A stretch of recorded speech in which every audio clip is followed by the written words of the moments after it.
fluff writing advice. Cut the fluff! The rule is, if a headline asks a yes or no question, the answer's always no. So, is Brandon Sanderson a bad writer?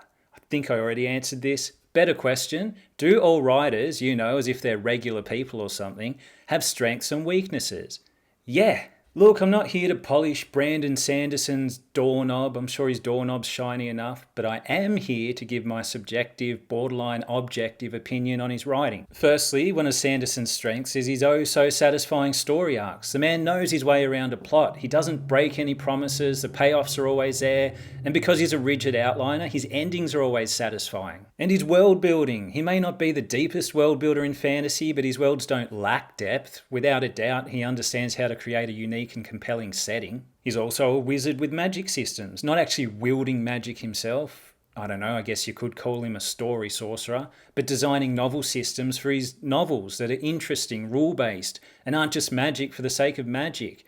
They're often almost always a big part of the plot. Now, in the interest of fairness, it's time to take a little shine off the old doorknob. Right, so Sanderson writes simple prose. It's his style and it serves his stories well.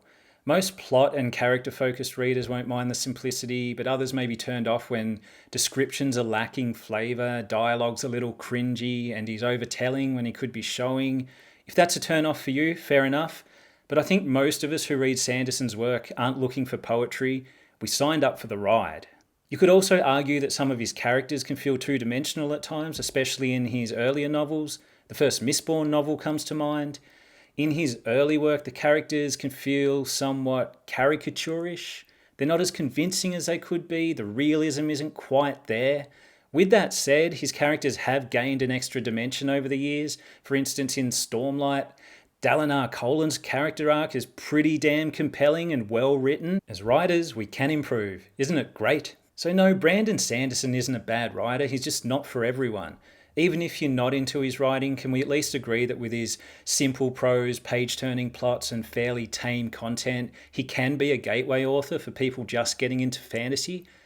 And before they know it, they're reading George R.R. Martin, wondering where their innocence went and if they can ever get it back?